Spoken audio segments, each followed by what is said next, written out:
We're back with another episode of Should You Read These? Hi guys, welcome back to the channel. Now for today's video, I'm going to be doing another review video on some of the new Berkley and Avon romance releases that happened in fall 2020. They did a major push for romances and release dates, so I saw a lot of new titles that I really wanted to read and grab simply because the covers are just gorgeous. So the first book that we have is You Lucky Dog by Julia London, and then we have Simmer Down by Sarah Smith. And then we have A Rogue of One's Own by Evie Dunmore. And then we have Spoiler Alert by Olivia Dade. But also just take a look at the spines, because I feel like in September and in fall 2020, lots of publishers really like the blue. But let's get started on the reviews. So for the first book that I want to talk about is actually You Lucky Dog by Julia London. I saw the cover of this book when I was browsing on Instagram, and I was looking at Berkley Romance's Instagram page, and then I looked at like what they were tagged in, and I saw that they were tagged in a cover photo of this book, and I realized it was actually the illustrator who was tagging Berkley Romance. And then I found out that the illustrator illustrated a lot of Berkley Romance covers, and I was actually a fan of all her cover illustrations. And then so that left me to be really intrigued about You Lucky Dog. Unfortunately, I feel like I've never really heard much hype about this book, and I can see it in terms of like the marketing and how the publisher is pushing the title, because nobody's really talking about it, and this book has significantly less ratings than a lot of the other Berkley romances. But I want to give some special attention to this book because Julia London is actually a very well-known author who has written a lot of books. She has a lot of books under Avon and Harlequin, so if you guys want to check out her books, definitely do, because I actually really ended up enjoying this book a lot. So this book actually follows the plot line of two dogs that were taken into the same daycare, like doggy walking daycare, whatever you like to call it. And the dogs actually get swapped. And then afterwards, the owners are left with their different dogs, and they're trying to find their actual dog. So when they actually meet, they realize that they are complete opposites. So this is an opposites attracts romance. This can also be said as like Mr. Grumpy versus like Miss Happy Heroine, because our heroine is really into fashion. She's really into public relations. She really likes to publicize fashion icons and fashion designers.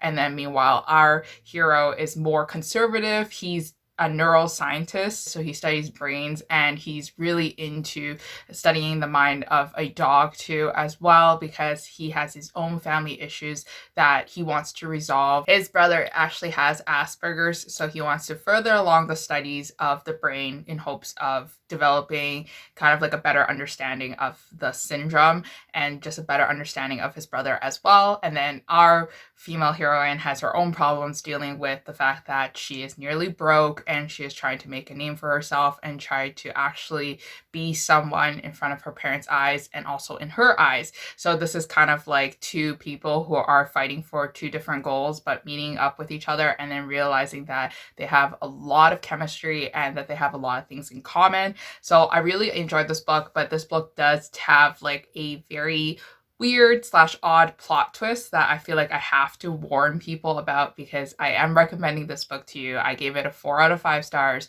but it's just that there's just one plot twist that could really turn you off, or it could just be like a no problem, like you just look over it kind of thing. For me, it was kind of like, ooh, that's a little weird, but then I still continued on with the book and I still enjoyed it in the end. So I'm giving it a 4 out of 5 stars. I'm taking 1 star off because the plot twist was just like, do we really need it to be there? So the next book that I want to talk about is the highly anticipated sequel, or the second book in Evie Dunmore's series. So this book is called A Rogue of One's Own. The first book was Bringing Down the Duke. I read Bringing Down the Duke in early 2020, and I read it for the Historical Romance Readathon, I believe, that I hosted with my friends. I believe I read it during that time, not like that. I believe I hosted it with my friends. I know I hosted it with my friends, but I really enjoyed Bringing Down the Duke. So Bringing Down the Duke was similar length. It's like 400 pages. It's very slow burn historical romance. It features characters that are highly, like, they're very feminist. They are feminists and they fight for feminist issues.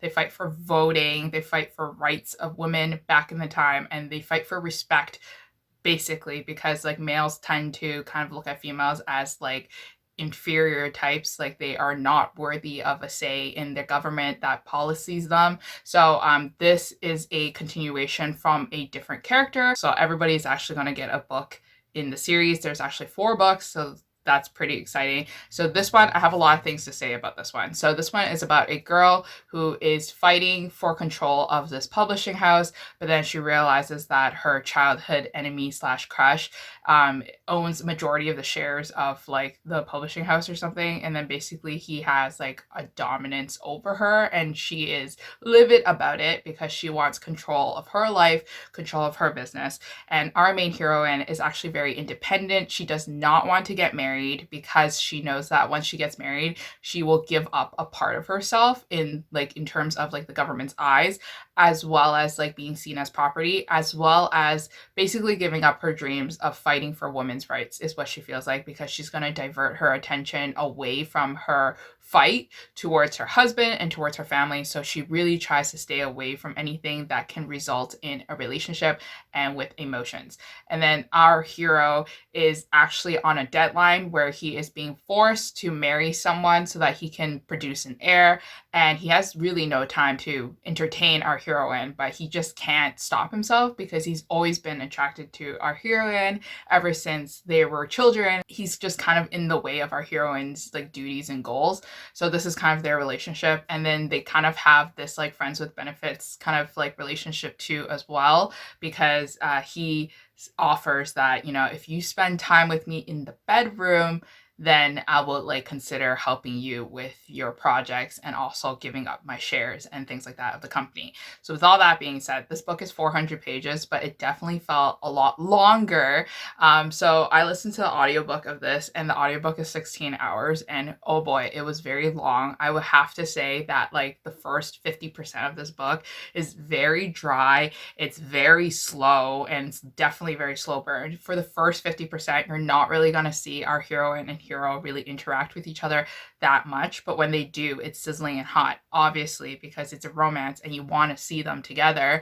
But for majority of the parts, she is literally, you know, talking to her family, talking to her friends, and like fighting the fight, which is great because, you know, feminism and things like that. But like in terms of like a romance novel, it really draws your attention away from the romance. So for the first half, it was very hard to get through. So I don't know what to say, but the last half was really good. It was steamy, it was smoking, it was them finally, you know, being vulnerable to each other, expressing their emotions to each other, and learning more about each other, which I really appreciated and really liked.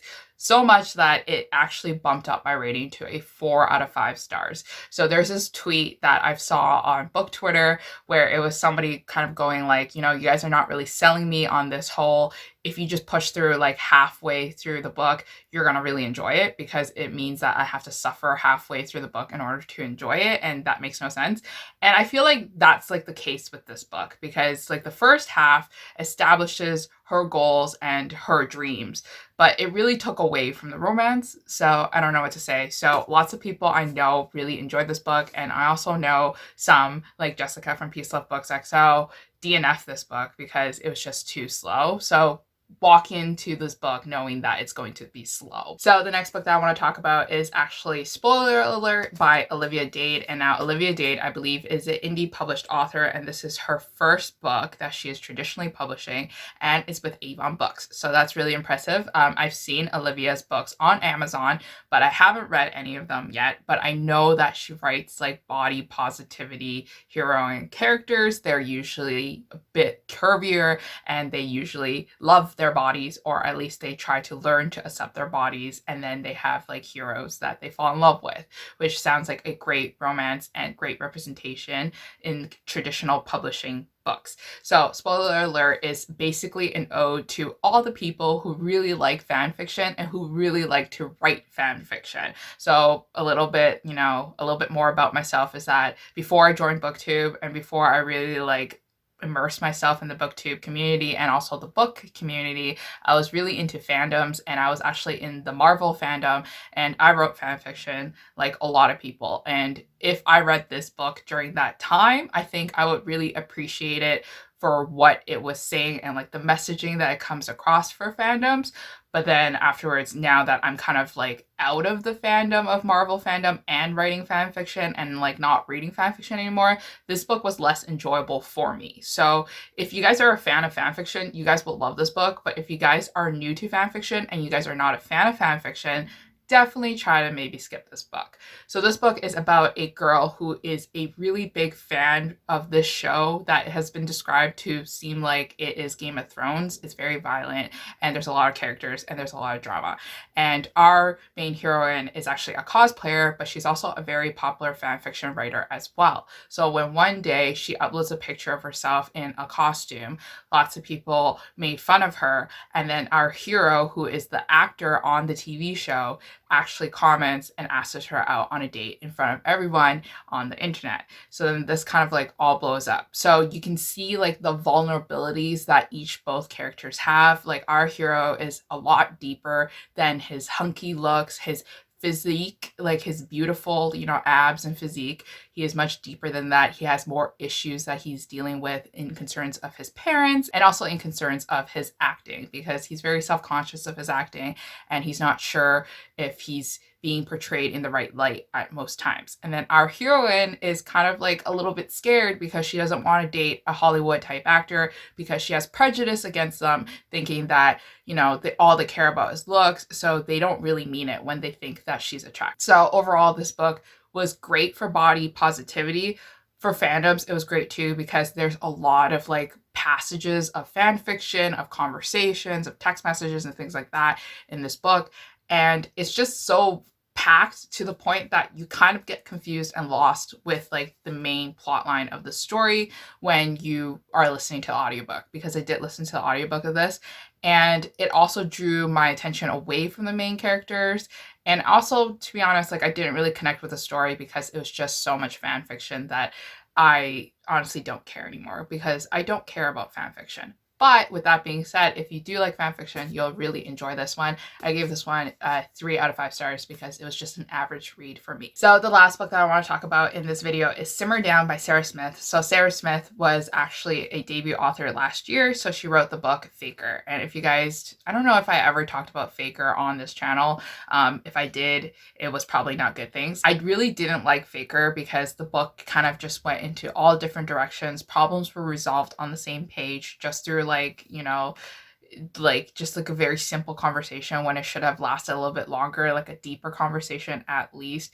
And things were very dramatic in Faker that I didn't appreciate and didn't like. And it was kind of like a book that me and my friends also all agreed on that Faker was just not a good novel. So when Simmer Down was announced, I was very hesitant to pick up the book because Faker just left such a bad impression for me. And I picked up Simmer Down, and I still have some emotions towards Sarah Smith's writing. I feel that Sarah really characterizes characters poorly at times. And there are some things that Sarah says about our main hero from the heroine's perspective that really drives me nuts. Like it just irked me a lot that she would say things about a hero like that, and then also about basically generalizing like how females feel about males in a relationship. And I thought that that was really weird, and I didn't appreciate that when I was listening to the audiobook of this book. I was actually shook. Like I actually stopped the audiobook to go like, did she just really say that males can get over their feelings with like a bat of an eye and basically amount to males don't have emotions and that they don't process emotions as much as females? Because that's not right in any book. Like that's not right in real life, because males have the same complexity of emotions that females do have, and maybe they take longer to process things, but it doesn't mean that they don't have it and that they can get over their emotions faster, like, toxic masculinity and things like that. So I really didn't like that part of this book where there was hints of that in our main female heroine. And then for the plot, basically this is about an enemies to lovers romance. It features 2 characters who are at opposite ends. They both own food trucks and they're both competing against each other for this competition. And then they also have like this like war where they're like stealing each other's like parking spots in the best area to park their food trucks to get business.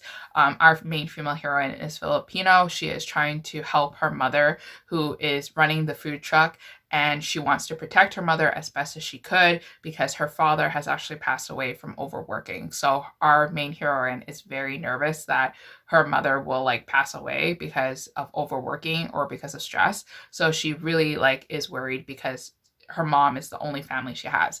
And then our main hero Ashley comes from, I think, like England or like from the UK, and then he has his own problems as well. So this book is kind of like weird in a sense because it was like Faker with like a roller coaster of emotions and roller coaster of events. They were fighting and then suddenly they were on a road trip to London. So I don't know, like halfway through they were on a plane and I was just like, where is this going? But then after like London happened, they came back and then they were just kind of like in a competition with each other, and that was like the continuation of the storyline. I felt like that there was like really random events sprinkled in throughout the book, and then it got really dramatic towards the end that I know a lot of people actually didn't really like. So if you were to go on Goodreads, you can see the Goodreads reviews for yourself. But overall, I feel like that because I was so mean to Faker, I have to be nicer to Simmer Down, because Simmer Down wasn't as bad as Faker, but it wasn't as good as like the other books I have read and other books I have read from authors before.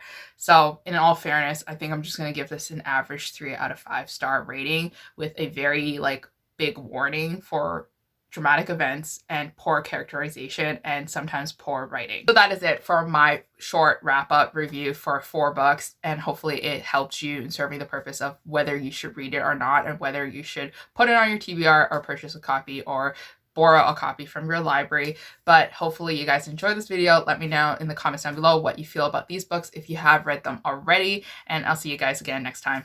Bye.